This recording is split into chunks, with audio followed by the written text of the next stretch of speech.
नमस्कार, स्वागत है आप सभी का। आप देख रहे हैं जी डेली एनसीआर हरियाणा और मैं मनोज श्रीवास्तव। हरियाणा के नेता विपक्ष भूपेंद्र सिंह हुड्डा ने गन्ना किसानों के मुद्दे पर हरियाणा सरकार को निशाने पर लिया है। हुड्डा का कहना है सरकार की बेरुखी के चलते गन्ना किसानों को सैकड़ों करोड़ का नुकसान हो रहा है। किसानों की बार बार मांग के बावजूद सरकार ने अब तक गन्ने के रेट की बढ़ोतरी का ऐलान नहीं किया। इसके बाद सरकार किसानों को सड़कों पर उतरने के लिए मजबूर कर रही है। हुड्डा ने कहा वो विधानसभा में गन्ना किसानों और आंदोलन के मुकदमों पर मुद्दा उठाएंगे।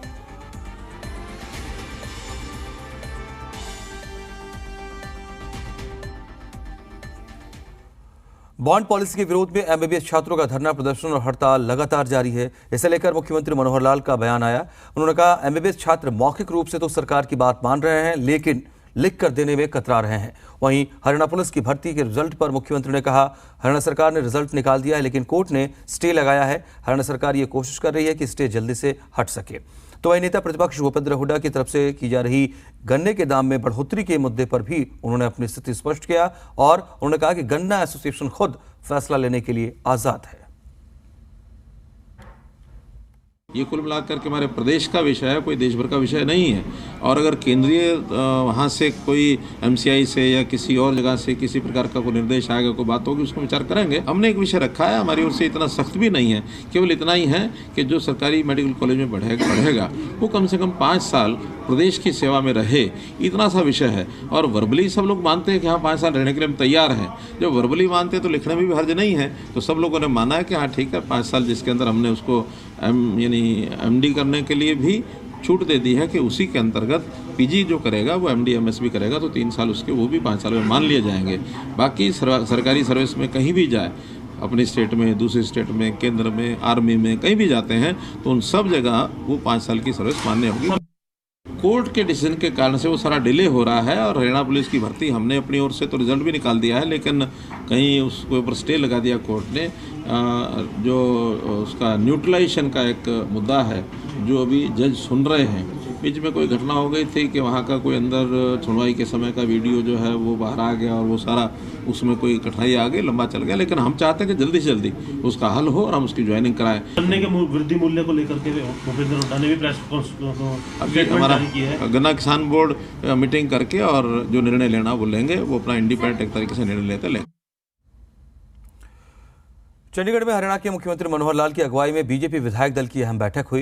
इस बैठक में मुख्यमंत्री मनोहर लाल ने बताया कि शीतकालीन सत्र और बजट को लेकर चर्चा हुई है। मुख्यमंत्री ने कहा विधायकों की बैठक महीने में एक बार होनी ही चाहिए। इस बैठक में विधायकों ने सड़क और स्कूलों की भी बात रखी है। नगर निगम के चुनाव को लेकर भी चर्चा हुई। इसके अलावा मुख्यमंत्री ने चिराई योजना को लेकर कहा चिराई योजना को बहुत पसंद किया जा रहा है, लेकिन मुख्यमंत्री ने इस योजना की स्पीड बढ़ाने पर भी जोर दिया। वहीं हरियाणा सिख गुरुद्वारा मैनेजमेंट कमेटी के चुनाव को लेकर मुख्यमंत्री ने कहा एचएसजेएमसी के चुनाव दोबारा होंगे, लेकिन जब तक नए चुनाव नहीं होते हैं तब तक पुराने अध्यक्ष पदभार संभालेंगे। इसके अलावा मुख्यमंत्री ने साफ किया हरियाणा में आपराधिक तत्वों को पनपने नहीं देंगे। विधायकों की बैठक सामान्यतः महीने में एक बार तो जरूरी कर लेते हैं, कभी कभी इससे ज़्यादा भी होती है। तो अब जैसे स्वाभाविक है, सेशन शुरू हो रहा है, उस सेशन में कुछ विषय हमारी ओर से भी रखे जाएंगे, कुछ विषय विपक्ष की ओर से भी आएंगे। तो कितने दिन वो चलता है उसका तो बीएससी में फैसला हम करेंगे, लेकिन फिर भी अपने अपने क्षेत्र की सारी बातें वो रखेंगे। कुछ बजट को लेकर के भी हमारी चर्चा हुई है कि इस समय सभी विधायकों को आगामी बजट जो आएगा, बजट का सेशन आएगा, लेकिन अभी से अगर अपने विषय सामने रखेंगे तो उसका लाभ मिलेगा। अन्यथा बहुत बजट के समय जा करके एडजस्टमेंट होती नहीं है, पहले से बजट तैयार हो जाते हैं। बजट बनाने वाली टीम भी जो है लगभग 3 महीने पहले उस सारे काम को शुरू करती है। बाकी अपने अपने फील्ड की, अपने अपने क्षेत्र की बातें कुछ लोगों ने रखी हैं। चिरायु योजना को बहुत पसंद किया जा रहा है, हमने फीडबैक ली है, सब लोगों ने कहा कि बहुत अच्छा है, लेकिन स्पीड थोड़ी सी चिंता की गई कि स्पीड कम है, उस स्पीड को कैसे बढ़ाएं, क्योंकि उसमें कार्ड छपने के जो विषय है उस पर थोड़ी देरी हो रही है। हम और देख रहे हैं कि उसका कैसे कोई एजेंसी को बढ़ाया जाए, ताकि क्योंकि 1 करोड़ से ऊपर ये कार्ड बंटने हैं, उन सबको देने के लिए हमने इस महीने की जो बात रखी है उसको और तेज़ी लाएंगे ताकि जल्दी से जल्दी कार्ड बंट सके। हमने अभी जैसे आपने देखा ऑपरेशन आक्रमण 3, इसका जो अभियान चलाया था हज़ारों की संख्या में, और एक ही दिन में जो छापे लगे थे और लगभग 1900 समथिंग थे, उसके अंदर कई लोगों को पकड़ा भी था। जो वांछित इस प्रकार के अवांछित जो तत्व थे उनको भी हमने घरों से पकड़ा है, जो पीओस थे उनको पकड़ा है, और ऐसा जो असला है इलीगल असला वो भी पकड़ा है। तो हम लगातार इस पर अपना नज़र बनाए हुए हैं कि किसी भी गलत आदमी को पनपने नहीं देंगे, और जो लोग अपराधी किस्म के हैं उनको कैसे काबू किया जाए। हरियाणा बीजेपी विधायक दल की बैठक में हरियाणा विधानसभा अध्यक्ष और पंचकुला से विधायक ज्ञानचंद गुप्ता भी पहुंचे। ज्ञानचंद गुप्ता ने कहा, सत्र को लेकर विधानसभा पूरी तरह से तैयार है। सदस्यों की ओर से जो मुद्दे उठाए जाएंगे उन पर भी अच्छी तरीके से चर्चा हो, इसके लिए भी तमाम तैयारियां पूरी कर ली गई हैं। देखिए, शीतकालीन सत्र के लिए हम पूरी तरह से विधानसभा पूरी तरह से तैयार है, और जब जो भी विषय सरकार लेकर के आएगी या जो सदस्य लेकर के आएंगे, अच्छे ढंग से हम चर्चा करेंगे और सत्र बहुत अच्छे ढंग से चलाएंगे। हरियाणा बीजेपी विधायक दल की बैठक में पहुंचे परिवहन मंत्री मूलचंद शर्मा ने कहा, सत्र से पहले इस तरह की बैठक का आयोजन होता है ताकि सत्र को लेकर तमाम जानकारी जुटाई जा सके और तैयारी भी हो सके। उन्होंने कहा कि वैसे तो विपक्ष के पास ऐसा कोई मुद्दा नहीं है जिससे वो सरकार को घेर सके, लेकिन उनकी ओर से भी पूरी तैयारी रहेगी। गुजरात की बहुत बड़ी जीत हुई है। गुजरात की बम्पर कभी इतिहास में इतनी बड़ी जीत हुई है। हार हो या जीत तो सबकी फीडबैक होनी चाहिए, चाहे हिमाचल की हो, गुजरात की बात हो या कहीं की हो। विपक्ष के पास कोई मुद्दा नहीं, जब अपना समय से जब तो कार्य कर नहीं पाए, आज मुद्दों की बात करते हैं। और भारतीय जनता पार्टी प्रदेश के मुख्यमंत्री जी सक्षम हैं। जो काम है, जो पक्ष का है, पक्ष का काम है अपनी बात रखना, और सरकार का काम है लोगों के काम पूरे करना। हरियाणा के खेल मंत्री संदीप सिंह ने कहा है कि मुख्यमंत्री हर विभाग के बारे में बात करते हैं और हर एक बात का ध्यान रखते हैं। वो सभी विभागों के लिए आवश्यक योजनाएं भी चलाते हैं। उन्होंने कहा कि खेल नीति को लेकर विपक्ष के आरोप निराधार हैं। हरियाणा की खेल नीति देश में सबसे अच्छी है। हरियाणा खेलों में देश में नंबर 1 राज्य है और खिलाड़ियों के लिए भी सबसे बेहतरीन योजनाएं चला रहा है। कोई छेड़छाड़ नहीं है, पॉजिटिविटी के साथ काम कर रहे हैं, उसका रिजल्ट आपको मिल रहा है। और हरियाणा हमेशा सबसे ज़्यादा मेडल ले रहा है, सबसे ज़्यादा प्राइज़ दे रहा है, सबसे ज़्यादा नौकरियां दे रहा है, और सबसे ज़्यादा नर्सरियां, सबसे ज़्यादा ग्रास रूट पे खेल जो है वो हरियाणा में हो रहे हैं। हरियाणा की महिला और बाल विकास मंत्री कमलेश ढांडा ने कहा कि अगर विपक्ष ने महिला सुरक्षा का मुद्दा उठाया तो उन्हें जवाब दिया जाएगा, क्योंकि प्रदेश में महिला सुरक्षा को लेकर अच्छा काम किया जा रहा है और महिलाओं को लेकर अलग अलग योजनाएं भी चलाई जा रही हैं। मुख्यमंत्री महिलाओं के हित के लिए काम कर रहे हैं। महिलाओं को लेकर हमारे प्रदेश के माननीय मुख्यमंत्री श्री मनोहर लाल जी गंभीर हैं, और जो सुरक्षा की बात है, हमारी महिला भी सुरक्षित हैं, और अगर कोई ऐसी बात है तो उन पे भी हमारी सरकार बिल्कुल गंभीर है। कोई ऐसी बात नहीं है, और जो योजनाएं परियोजनाएं महिलाओं के प्रति जो योजना उनको भी अच्छी तरीके से लागू किया जा रहा है। हमारे माननीय मुख्यमंत्री जी निरंतर इस पर लगे हुए हैं। हरियाणा के उप मुख्यमंत्री दुष्यंत चौटाला ने HRIDC और PWD के अधिकारियों के साथ बैठक की। इस दौरान उप मुख्यमंत्री ने संबंधित अधिकारियों को हिसार के एलिवेटेड रोड का काम जल्द शुरू करने के निर्देश दिए। इससे शहर में बढ़ रहे ट्रैफिक को कम किया जा सकेगा। उप मुख्यमंत्री ने बहादुरगढ़ में एलिवेटेड रेलवे ट्रैक और जींद में रेलवे लाइन शिफ्ट करने का प्रस्ताव भी तैयार करने के निर्देश दिए हैं। उप मुख्यमंत्री ने बैठक के बाद बताया कि हिसार में पुराने दिल्ली हिसार सिरसा रोड पर PWD की तरफ से करीब 8.5 किलोमीटर लंबा एलिवेटेड रोड बनाया जाएगा।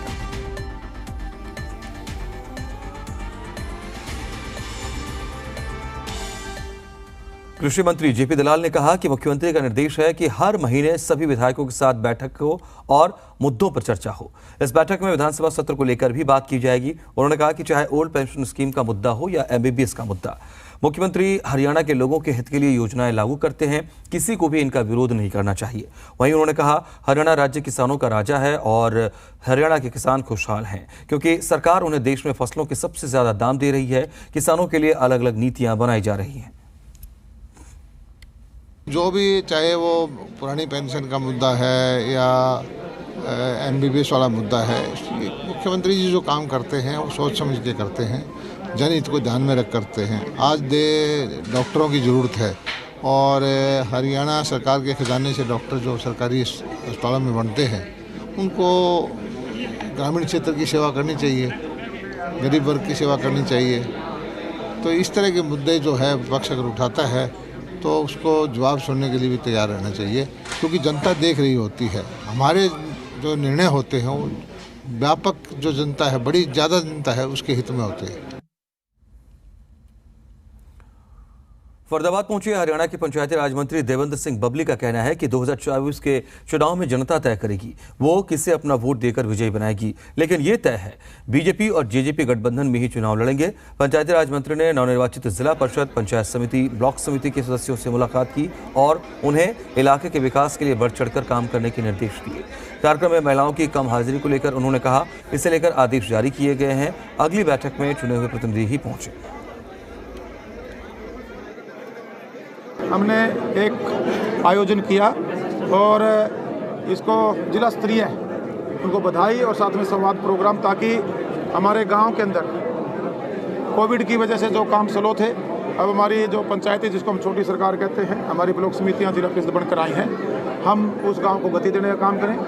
और जो सरकार की मंशा है जीरो टॉलरेंस, जो रुपया डेवलपमेंट के लिए आए, हम ये सुनिश्चित करें कि वो एक एक रुपया गांव के डेवलपमेंट में लगाना है।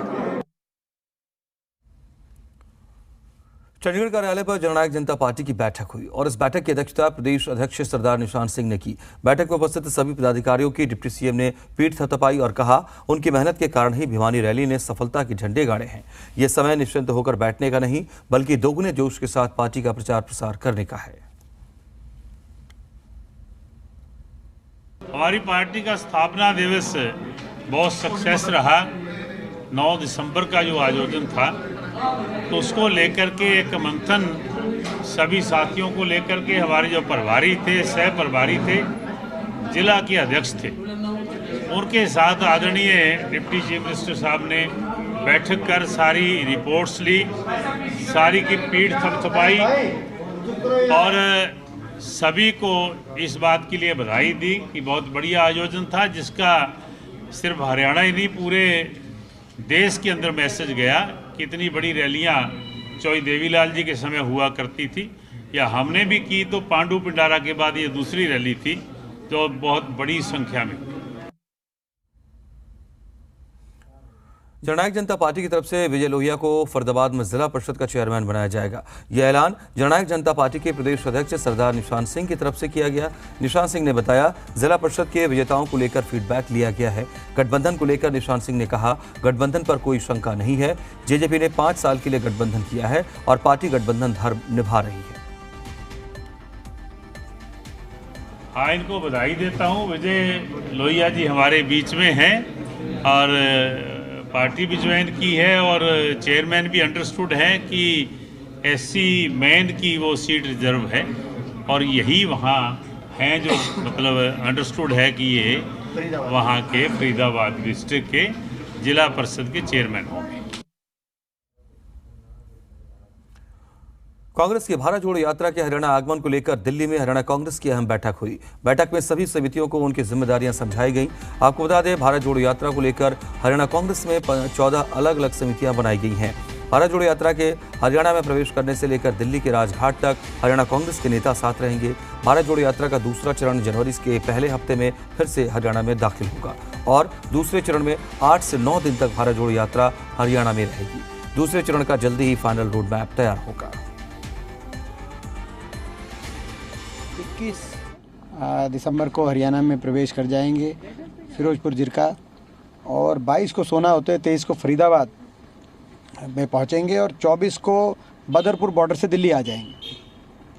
तो ये 3-3.5 दिन का हरियाणा का उनका पहले चरण में उनका प्रवेश रहेगा और दूसरे चरण में पानीपत आएंगे, जहां बड़ी पब्लिक मीटिंग करेंगे और फिर पानीपत से ऊपर जीटी रोड से होते हुए वो पंजाब में जाएंगे। भाजपा की जो हरियाणा की सरकार है, खट्टर सरकार, उससे त्रस्त है, बदलाव चाहता है, भाजपा की नीतियों से ऊब चुका है और आप देखेंगे कि हरियाणा के अंदर जिस प्रकार का उनको अभूतपूर्व स्वागत होगा वो उस बात का प्रमाण होगा।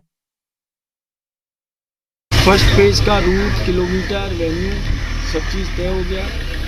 21 तारीख को यात्रा सुबह 6 बजे हरियाणा में प्रवेश करेगी और 24 तारीख को हम लोग दिल्ली के हैंडओवर करेंगे और उसके बाद पुनः यात्रा 6 तारीख को पानीपत के रास्ते हरियाणा में पुनः प्रवेश करेंगे। 18 कमेटीज बनाई गई हैं, उन कमेटियों के साथ हमने बैठकर सारी चर्चा करी।